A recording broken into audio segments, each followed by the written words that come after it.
Hello दोस्तों, मैं विजय पटेल आप सभी का स्वागत करता हूं आपके अपने यूट्यूब चैनल दबंग क्लासेस में। दोस्तों, आज हम पढ़ने वाले हैं एमपी पुलिस एग्जाम 2017 की एग्जाम में पूछे गए जीके जीएस और साइंस के क्वेश्चन, जो कि 3 सितंबर 2017 की सेकंड शिफ्ट में पूछे गए थे। तो चलिए शुरू करते हैं। लेकिन यदि आपने अभी तक मेरे चैनल को सब्सक्राइब नहीं किया है तो आप मेरे चैनल को सब्सक्राइब कर लीजिए और बेल आइकन के बटन भी जरूर दबा लीजिए, ताकि ऐसे इंपॉर्टेंट एजुकेशनल वीडियो के नोटिफिकेशन आप तक आसानी से पहुंचते रहें। तो देखते हैं आज का पहला प्रश्न। आज का पहला प्रश्न है, मध्य प्रदेश में सबसे महत्वपूर्ण नदी द्वीप कौन सा है। आपसे पूछा गया है मध्य प्रदेश में सबसे महत्वपूर्ण नदी द्वीप कौन सा है। पहला ऑप्शन है ओमकारेश्वर, दूसरा ऑप्शन है नोरादोही, तीसरा ऑप्शन है काल भैरव और चौथा ऑप्शन है बेनगंगा। तो इसका राइट आंसर है ऑप्शन नंबर 1 ओमकारेश्वर। मध्य प्रदेश में सबसे महत्वपूर्ण नदी द्वीप है ओमकारेश्वर। ओमकारेश्वर मंदिर नर्मदा नदी में मानधाता द्वीप पर स्थित है और यह मध्य प्रदेश के खंडवा जिले में स्थित है। चलिए आगे चलते हैं अगले प्रश्न की ओर। अगला प्रश्न है हमारा, किसे संविधान सभा का उपाध्यक्ष चुना गया था। आपसे पूछा गया है किसे संविधान सभा का उपाध्यक्ष चुना गया था। पहला ऑप्शन है एस राधाकृष्णन, दूसरा ऑप्शन है राजेंद्र प्रसाद, तीसरा ऑप्शन है BR अम्बेडकर और चौथा ऑप्शन है HC मुखर्जी। तो इसका राइट आंसर है ऑप्शन नंबर 4 HC मुखर्जी को। HC मुखर्जी को संविधान सभा का उपाध्यक्ष चुना गया था और संविधान सभा के स्थायी अध्यक्ष थे राजेंद्र प्रसाद। आगे चलते हैं अगले प्रश्न की ओर। अगला प्रश्न है हमारा, तेलंगाना निम्न वर्ष में भारत का 29वां राज्य बना। आपसे पूछा गया है तेलंगाना किस वर्ष में भारत का 29वां राज्य बना। पहला ऑप्शन है 2013, दूसरा ऑप्शन है 2014, तीसरा ऑप्शन है 2012 और चौथा ऑप्शन है 2011। तो इसका राइट आंसर है ऑप्शन नंबर 2 2014 में। तेलंगाना 2 जून 2014 को आंध्र प्रदेश से अलग होकर भारत का 29वां राज्य बना था, जिसकी राजधानी है हैदराबाद। तेलंगाना के सीएम है चंद्रशेखर राव और तेलंगाना की गवर्नर है तमिलिसाई सौंदरराजन। आगे चलते हैं अगले प्रश्न की ओर। अगला प्रश्न है हमारा, दुबई अंतर्राष्ट्रीय फिल्म महोत्सव 2014 में निम्न कलाकारों में से किसे लाइफ टाइम अचीवमेंट पुरस्कार से सम्मानित किया गया था। पहला ऑप्शन है आशा भोसले, दूसरा ऑप्शन है मनोज कुमार, तीसरा ऑप्शन है लता मंगेशकर और चौथा ऑप्शन है अमिताभ बच्चन। तो इसका राइट आंसर है ऑप्शन नंबर 1 आशा भोसले। लेकिन यहाँ 2014 का करंट अफेयर है, तो आपको अभी इसे याद नहीं रखना है। आगे चलते हैं अगले प्रश्न की ओर। अगला प्रश्न है, ओरछा एक शाही कस्बा है जो किस नदी के किनारे स्थित है। आपसे पूछा गया है ओरछा एक शाही कस्बा है जो किस नदी के किनारे स्थित है। पहला ऑप्शन है तबा, दूसरा ऑप्शन है सोन, तीसरा ऑप्शन है बरना और चौथा ऑप्शन है बेतवा। तो इसका राइट आंसर है ऑप्शन नंबर 4 बेतवा नदी के किनारे। ओरछा एक शाही कस्बा है जो कि बेतवा नदी के किनारे स्थित है। आगे बढ़ते हैं अगले प्रश्न की ओर। अगला प्रश्न है हमारा, श्री सिंगाजी उष्मी शक्ति परियोजना कहाँ स्थित है। आपसे पूछा गया है श्री सिंगाजी उष्मी शक्ति परियोजना कहाँ स्थित है। पहला ऑप्शन है खंडवा, दूसरा ऑप्शन है कटनी, तीसरा ऑप्शन है सिवनी और चौथा ऑप्शन है आगर मालवा। तो इसका राइट आंसर है ऑप्शन नंबर 1 खंडवा। श्री सिंगाजी उष्मी शक्ति परियोजना मध्य प्रदेश के खंडवा जिले में स्थित है। सिंगाजी मंदिर तथा ओमकारेश्वर आदि प्रमुख धार्मिक स्थल भी मध्य प्रदेश के खंडवा जिले में स्थित हैं। आगे चलते हैं अगले प्रश्न की ओर। अगला प्रश्न है हमारा, कला क्षेत्र फाउंडेशन किस राज्य में स्थित है। आपसे पूछा गया है कला क्षेत्र फाउंडेशन किस राज्य में स्थित है। पहला ऑप्शन है तमिलनाडु, दूसरा ऑप्शन है महाराष्ट्र, तीसरा ऑप्शन है राजस्थान, चौथा ऑप्शन है पश्चिम बंगाल। तो इसका राइट आंसर है ऑप्शन नंबर 1 तमिलनाडु में। कला क्षेत्र फाउंडेशन तमिलनाडु राज्य में स्थित है। तमिलनाडु राज्य की राजधानी है चेन्नई। तमिलनाडु के सीएम है के पलानीस्वामी और तमिलनाडु के गवर्नर हैं बनवारी लाल पुरोहित। आगे बढ़ते हैं अगले प्रश्न की ओर। अगला प्रश्न है हमारा, क्षेत्रफल के हिसाब से भारत का सबसे बड़ा राज्य कौन सा है। आपसे पूछा गया है क्षेत्रफल के हिसाब से भारत का सबसे बड़ा राज्य कौन सा है। पहला ऑप्शन उत्तर प्रदेश, दूसरा ऑप्शन है उपयुक्त में से कोई नहीं, तीसरा ऑप्शन है महाराष्ट्र और चौथा ऑप्शन है मध्य प्रदेश। तो इसका राइट आंसर है ऑप्शन नंबर 2 उपयुक्त में से कोई नहीं। क्षेत्रफल के हिसाब से भारत का सबसे बड़ा राज्य राजस्थान है। राजस्थान की राजधानी है जयपुर। राजस्थान के सीएम है अशोक गहलोत और राजस्थान के गवर्नर हैं कलराज मिश्र। आगे चलते हैं अगले प्रश्न की ओर। अगला प्रश्न है हमारा प्रश्न क्रमांक 10, मध्य प्रदेश से गुजरने वाली महत्वपूर्ण अक्षांश है। आपसे पूछा गया है मध्य प्रदेश से गुजरने वाली महत्वपूर्ण अक्षांश कौन सी है। पहला ऑप्शन है मकर रेखा, दूसरा ऑप्शन है कर्क रेखा, तीसरा ऑप्शन है आर्कटिक वृत्त और चौथा ऑप्शन है भूमध्य रेखा। तो इसका राइट आंसर है ऑप्शन नंबर 2 कर्क रेखा। मध्य प्रदेश से गुजरने वाली महत्वपूर्ण अक्षांश कर्क रेखा है। कर्क रेखा मध्य प्रदेश के 14 जिलों से होकर गुजरती है। आगे चलते हैं अगले प्रश्न की ओर। अगला प्रश्न है हमारा, ओडिसी किस राज्य का शास्त्रीय नृत्य है। आपसे पूछा गया है ओडिसी किस राज्य का शास्त्रीय नृत्य। पहला ऑप्शन है तमिलनाडु, दूसरा ऑप्शन है आंध्र प्रदेश, तीसरा ऑप्शन है ओडिशा और चौथा ऑप्शन है केरल। तो इसका राइट आंसर है ऑप्शन नंबर 3 ओडिशा। ओडिसी ओडिशा राज्य का शासकीय नृत्य है। ओडिशा राज्य की राजधानी है भुवनेश्वर। ओडिशा के सीएम है नवीन पटनायक और ओडिशा के गवर्नर हैं गणेशी लाल। आगे बढ़ते हैं अगले प्रश्न की ओर। अगला प्रश्न है हमारा, निम्न में से कौन दूसरे प्रशासनिक सुधार आयोग का अध्यक्ष था? आपसे पूछा गया है निम्न में से कौन दूसरे प्रशासनिक सुधार आयोग का अध्यक्ष था? पहला ऑप्शन है वीरप्पा मोइली, दूसरा ऑप्शन है नटवर सिंह, तीसरा ऑप्शन है एम.एस. गिल और चौथा ऑप्शन है नन ऑफ दिस, मतलब इनमें से कोई नहीं।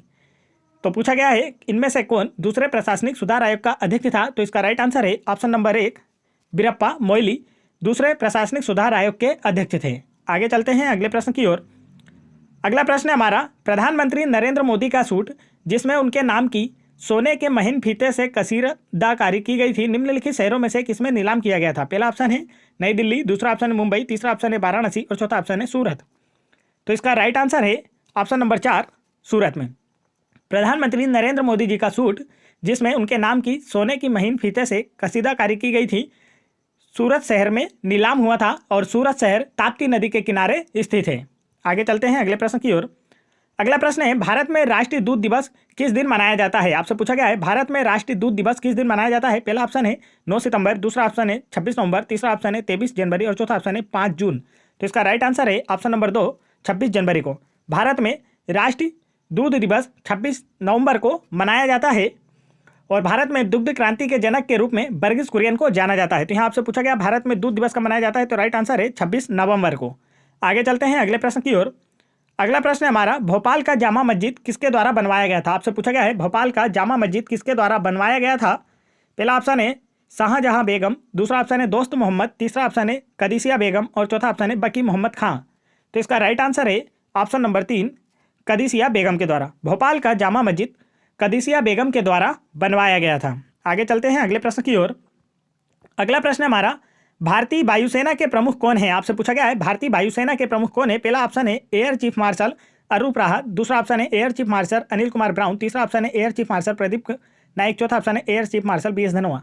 तो इसका जो राइट आंसर है वह इनमें से कोई भी नहीं, क्योंकि हम वर्तमान 2021 की बात कर रहे हैं दोस्तों, और वर्तमान 2021 में वायुसेना के प्रमुख है R.K.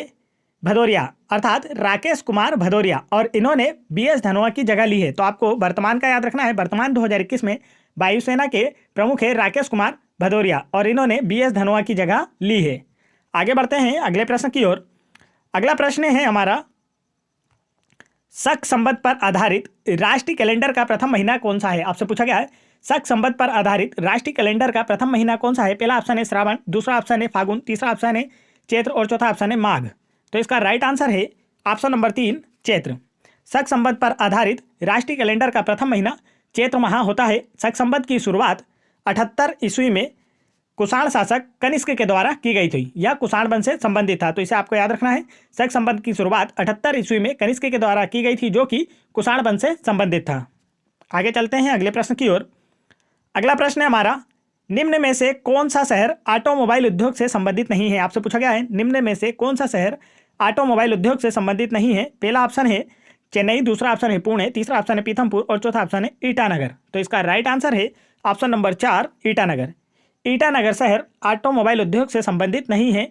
ईटानगर अरुणाचल प्रदेश की राजधानी है। अरुणाचल प्रदेश के सीएम है पेमा खांडू और अरुणाचल प्रदेश के गवर्नर हैं बी.डी. मिश्रा। आगे बढ़ते हैं अगले प्रश्न की ओर। अगला प्रश्न है हमारा, मध्य प्रदेश का राज्य पक्षी क्या है? आपसे पूछा गया मध्य प्रदेश का राज्य पक्षी क्या है? पहला ऑप्शन है फ्लाई कैचर, दूसरा ऑप्शन है पीफॉक्स, तीसरा ऑप्शन है हॉर्नबिल और चौथा ऑप्शन है उमरिया। तो इसका राइट आंसर है option number 1 fly catcher. Madhya Pradesh का राज्य पक्षी फ्लाई कैचर है। इसे दूधराज या शाहे बुलबुल भी कहा जाता है। मध्य प्रदेश की राजधानी है भोपाल। मध्य प्रदेश के सीएम है शिवराज सिंह चौहान और मध्य प्रदेश की गवर्नर हैं आनंदीबेन पटेल, और आनंदीबेन पटेल उत्तर प्रदेश राज्य की भी गवर्नर हैं। चलिए आगे चलते हैं अगले प्रश्न की ओर। अगला प्रश्न है हमारा, मेघनाथ शाह एक खालिस्तान थे। 4 ऑप्शन है और आपको बताना है इनमें से मेघनाथ शाह क्या थे। पहला ऑप्शन है अर्थशास्त्री, दूसरा ऑप्शन है भौतिक विज्ञानी, तीसरा ऑप्शन है इतिहासज्ञ और चौथा ऑप्शन है चित्रकार। तो इसका राइट आंसर है ऑप्शन नंबर 2 भौतिक वैज्ञानिक थे। मेघनाथ शाह एक भौतिक वैज्ञानिक थे। आगे चलते हैं अगले प्रश्न की ओर। अगला प्रश्न है हमारा, R.K. लक्ष्मण जिनका हाल ही में निधन हो चुका है एक थे। तो आपको बताना है R.K. लक्ष्मण जिनका हाल ही में निधन हो चुका है इनमें से क्या थे। पहला ऑप्शन है संगीतकार, दूसरा ऑप्शन है कवि, तीसरा ऑप्शन है नर्तक और चौथा ऑप्शन है कार्टूनिस्ट। तो इसका राइट आंसर है option number 4 cartoonist. R.K. Laxman जिनका निधन हो चुका है वह एक प्रसिद्ध कार्टूनिस्ट थे। आगे बढ़ते हैं। दोस्तों, यदि आप लोगों को मेरा वीडियो पसंद आ रहा हो तो वीडियो को एक लाइक जरूर करें और मेरे चैनल को भी जरूर सब्सक्राइब कर लें। और यदि आप लोगों को MP police exam 2016, 2017, MP police sub inspector exam 2016, 2017, MP jail प्रहरी एग्जाम 2018, 2020 एवं एनटीपीसी एग्जाम 2016, 2017, 2021 एवं इसके अलावा अन्य सभी एग्जाम्स के प्रीवियस ईयर्स क्वेश्चंस के जीके, जीएस और साइंस के क्वेश्चंस की वीडियो देखना है तो आप मेरे चैनल की प्लेलिस्ट में जाकर वहां से देख सकते हैं और अपनी तैयारी को और बेहतर कर सकते हैं। और आप इन सभी वीडियोस की PDF file Telegram channel join करके वहां से डाउनलोड कर सकते हैं, जिसकी लिंक मैंने वीडियो के डिस्क्रिप्शन में दे रखी है। तो चलिए आगे चलते हैं अगले प्रश्न की ओर।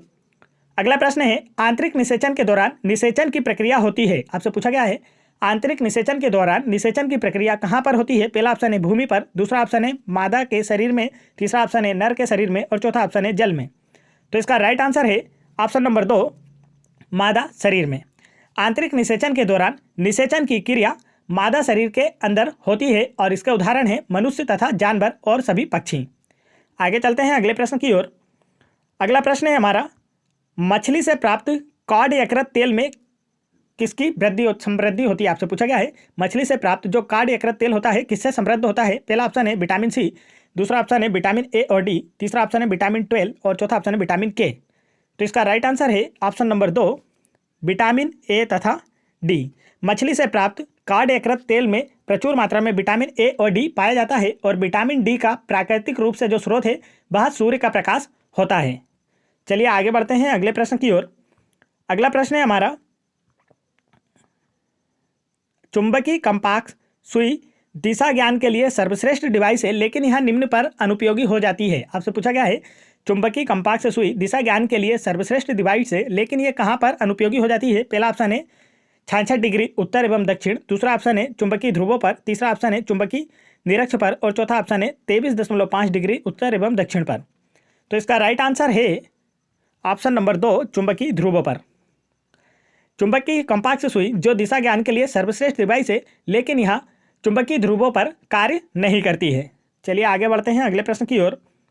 अगला प्रश्न है हमारा, निम्न में से कौन सा मिलान गलत है? आपसे पूछा गया है, निम्न में से कौन सा मिलान गलत है? पहला ऑप्शन है सल्की तृप्त उपकला त्वचा, दूसरा ऑप्शन है अंग के बीच में स्थान का भरना उपास्थि, तीसरा स्थान है तरल संयोजी उत्तक रक्त होता है और चौथा ऑप्शन है बसी संयोजी उत्तक अधस्वती परत। तो इसका राइट आंसर है ऑप्शन नंबर 2, अंग के बीच में स्थान का भरना उपास्थि, इसका मिलान गलत है।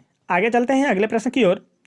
अगला प्रश्न है, उस फाइलम का नाम बताइए जिससे कर्क मछली संबंधित है। आपसे पूछा गया है, उस फाइलम का नाम बताइए जिससे कर्क मछली संबंधित है। पहला ऑप्शन है मत्स्य, दूसरा ऑप्शन है इकाइनोडर्माटा, तीसरा ऑप्शन है रज्जुकी और चौथा ऑप्शन है संधिपाद।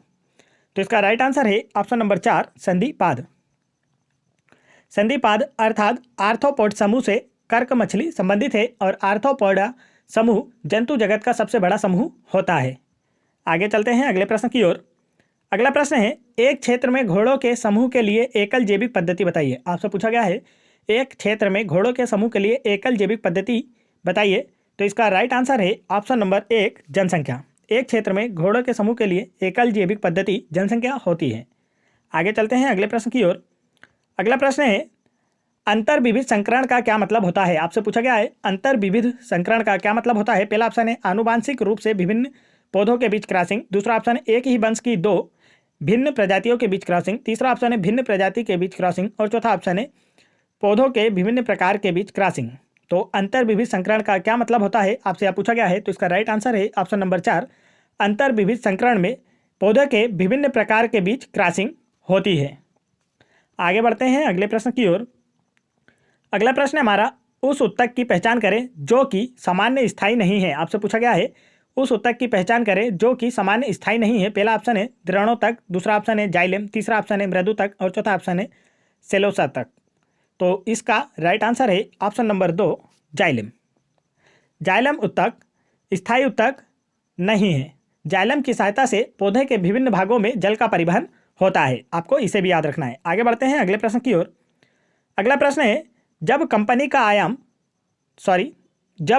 का आयाम बड़ा होता है तो उत्पादित ध्वनि कैसी होती है? आपसे पूछा गया है, जब कंपन का आयाम बड़ा होता है तो उत्पादित ध्वनि कैसी होती है? पहला ऑप्शन है क्षीण, दूसरा ऑप्शन है उच्च, तीसरा ऑप्शन है नहीं सुनी जा सकने वाली और चौथा ऑप्शन है आयाम और ध्वनि के बीच कोई संबंध नहीं है। तो इसका राइट आंसर है ऑप्शन नंबर 2 उच्च।